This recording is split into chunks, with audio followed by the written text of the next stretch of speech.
माननीय एकनाथजी शिंदेसाहेब यांना विनंती करतो की त्यांनी आपलं मनोगत व्यक्त करावं. माननीय उपमुख्यमंत्री एकनाथजी शिंदेसाहेब.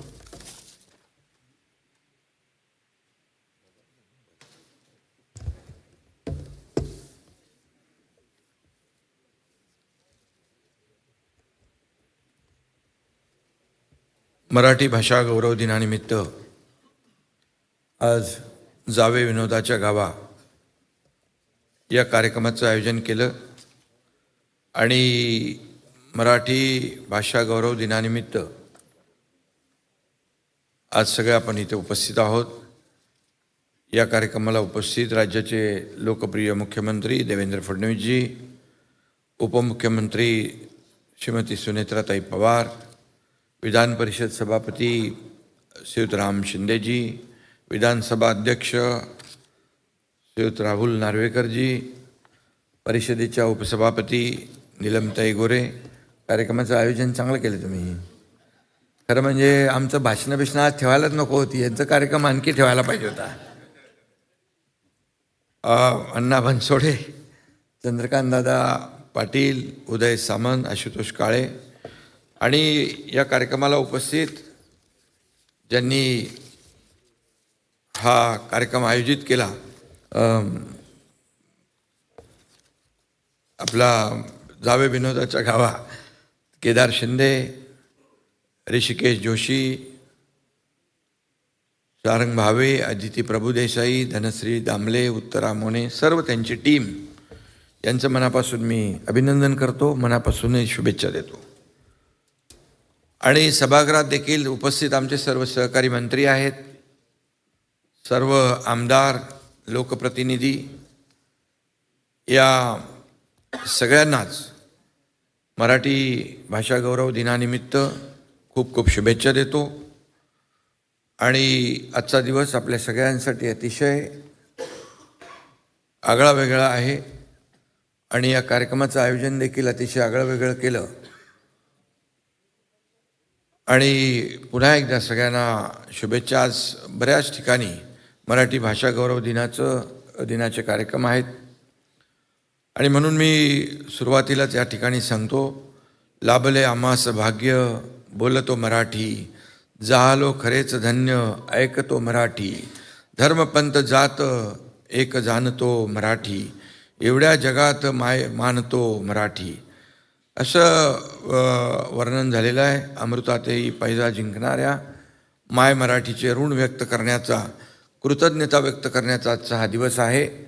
आणि कविश्रेष्ठ तात्यासाहेब शिरवाडकर म्हणजेच कुसुमाग्रजांना वंदन या ठिकाणी करतो. आजच्या या मराठी भाषा गौरव दिनाच्या निमित्ताने सर्व थोर मराठी संत, कवी, लेखक, अभ्यासक, शिक्षक, संशोधक यांना अभिवादन करतो. आपल्या महाराष्ट्राच्या नसानसातून, कणाकणातून मराठीपण वाहते. या अभिजात भाषेचं, माय मराठीचं आपल्यावर फार मोठं ऋण आहे आणि म्हणून आपण छत्रपती शिवरायांचा जन्मसोहळा अगदी उत्साहात साजरा आत्ताच केला. निश्चयाचा महामेरू, यशवंत, कीर्तिवंत, सामर्थ्यवंत, पुण्यवंत, नीतिवंत अशा जाणत्या राजाचे रूप, प्रताप आपण आठवला. आणि म्हणून मराठी माणसाच्या अस्मितेचा हुंकार फुंकणारा आपला रयतेचा राजा, मराठी मातीतल्या संत सज्जनांनी मराठी समृद्ध केली, त्यांचा वारसा सांगणारी आपली माय मराठी आहे. आपली माय मराठी भाषा ही फक्त संवादाचं माध्यम नाही आहे. हजारो वर्षाची सांस्कृतिक परंपरा वर्तमानापर्यंत वाहून नेणारा तो पवित्र नदीचा एक प्रवाह आहे. त्या प्रवाहाकडे एक नजर टाकली तर ती परंपरा किती मोठी आहे हे आपल्या लक्षात येतं. आज मराठी भाषा गौरव दिनानिमित्त जावे विनोदाच्या गावा या कार्यक्रमाचं आयोजन केलं, याची पुन्हा एकदा मी आठवण करतो. आणि खऱ्या अर्थाने मराठी माणसाच्या रक्तातच विनोद आहे. संकटातही जो विनोद शोधतो तोच खरा मराठी माणूस. विनोद हा माणसांना जोडणारा पूल आहे. आणि अनेकदा राजकीय नेते देखील विनोदाचा भाग होतात आणि आपण बरीचशी उदाहरणं आज दिली आणि आमचे आमदार, लोकप्रतिनिधी खळखळून हसले देखील. काही लोकांना ते लागू होतं, काही लोकांना नसेल लागू होत, पण अतिशय उत्तम कार्यक्रम आपण केला. आणि म्हणून विधिमंडळाचं अधिवेशन चालू असताना या तापलेल्या वातावरणात एखादा मिश्किल टोला सभागृहाचं तणाव पूर्णपणे निवळतो आणि वातावरण अतिशय चांगलं हसतं करतो. म्हणून म्हणतात, जो हसवतो तो जिंकतो. आणि आचार्य अत्रे आणि पु ल देशपांडे ही मराठी भाषेतील विनोदाची 2 शिखरं आहेत. दोघांच्या विनोदाची प्रकृती वेगळी होती, ती मगाशी वक्त्यांनी या ठिकाणी सांगितलेली आहे. परंतु उंची मात्र सारखीच होती, हिमालया एवढी. विनोद अत्रे म्हणजे आणि पु ल असं समीकरण मराठीच होतं. अत्रे यांचा विनोद धारदार, उपासात्मक आणि आक्रमक होता, तर पुलंचा विनोद हा हलका फुलका आणि मार्मिक असायचा. पुलंचे विनोद शाब्दिक होते. पुलं खऱ्या अर्थाने ते कोट्याधीशच होते.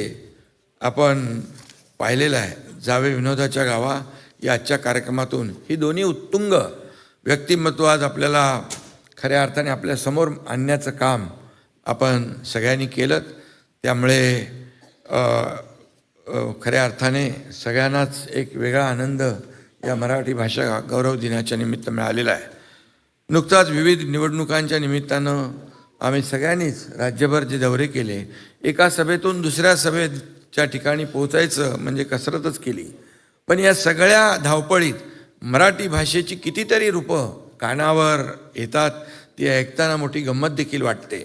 भाषेच्या लहेजाची, वैविध्याची, गोडव्याची, आपुलकीची कल्पना देखील त्या ठिकाणी येते.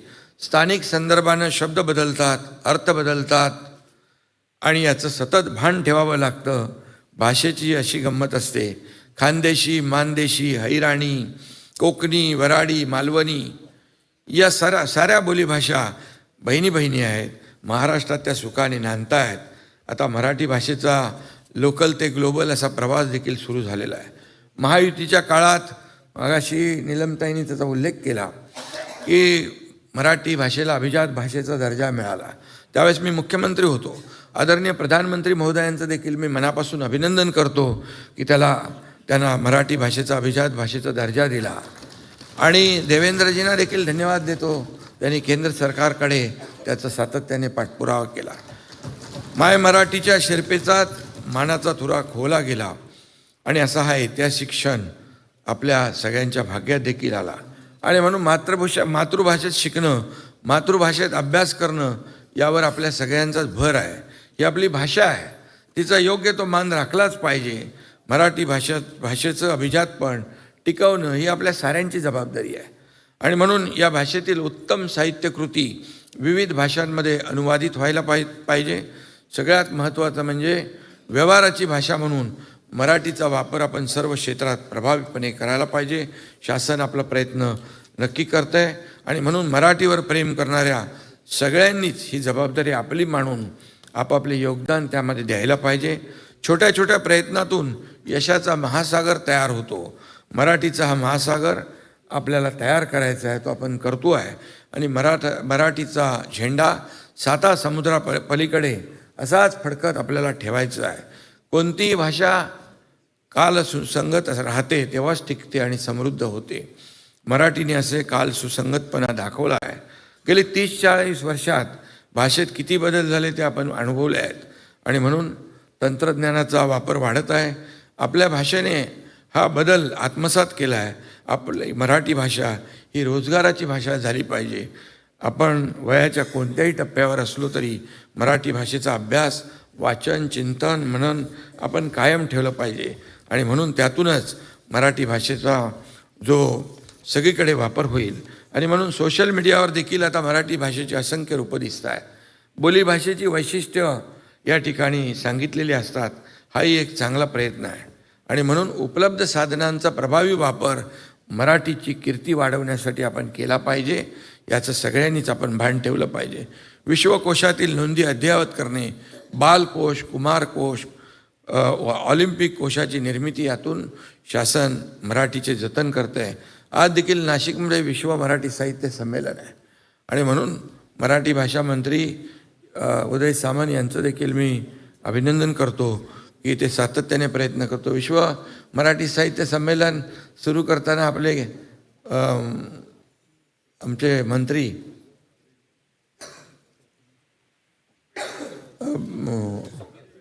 दीपक केसरकर ते मागे बसलेत म्हणून तो आठवायला. दीपक केसरकर यांनी त्याची सुरुवात केली आणि संपूर्ण जगभरातून जिथं जिथं मराठी माणसं राहतात ते आपल्या विश्व मराठी साहित्य संमेलनाला येतात. हे सगळ्यांसाठीच गौरवाचं आहे. आणि म्हणून या ठिकाणी आज मराठी भाषेचा जेवढा वापर आपल्याला करता आला पाहिजे तो आपण केला पाहिजे. आणि मराठी भाषा ही अर्थार्जनाची भाषा नाही या समजालाही छेद दिला जातो आहे. शासन मराठी भाषेच्या संवर्धनासाठी कटिबद्ध असून साहित्य संमेलन, पुरस्कार, प्रोत्साहन, शासकीय कारभारात मराठीचा वापर, शालेय शिक्षणात मराठीचा वापर या सर्व माध्यमातून मराठीचा कैवार आपण घेत आहोत. आणि म्हणूनच आज मराठी भाषा गौरव दिनी आपण संकल्प करूया की माय मराठीचं वैभव वाढवण्याचं आणि माय मराठीचा वारसा अधिक जोरकसपणे संपन्न करण्यासाठी आपण सगळ्यांनी प्रयत्न करूया. जाता जाता एवढंच सांगतो, माझ्या रक्तात मराठी, माझ्या नसानसात मराठी, माझ्या श्वासात मराठी, माझ्या ध्यासात मराठी, माझ्या बोलण्यात मराठी, माझ्या वागण्यात मराठी, माझा अभिमान मराठी, माझा स्वाभिमान मराठी, माझा जन्मही मराठी, मी जातानाही मराठी, नशीबवान मी कारण माझ्या ललाटी फक्त आणि फक्त मराठी. आणि म्हणून गीत तुझे मी आई गाईनं, गीत तुझे मी आई गाईनं, शब्दामधुनी अमृत होतीनं, तुझ्या यशाचा गुलाल उधळत चरण रजांना भाळी लावून, गीत तुझे मी आई गाईनं, गीत तुझे मी आई गाईनं. महाराष्ट्राच्या तमाम मराठी माणसांना आजच्या मराठी भाषा गौरव दिनाच्या खूप खूप शुभेच्छा. धन्यवाद. जय हिंद, जय महाराष्ट्र.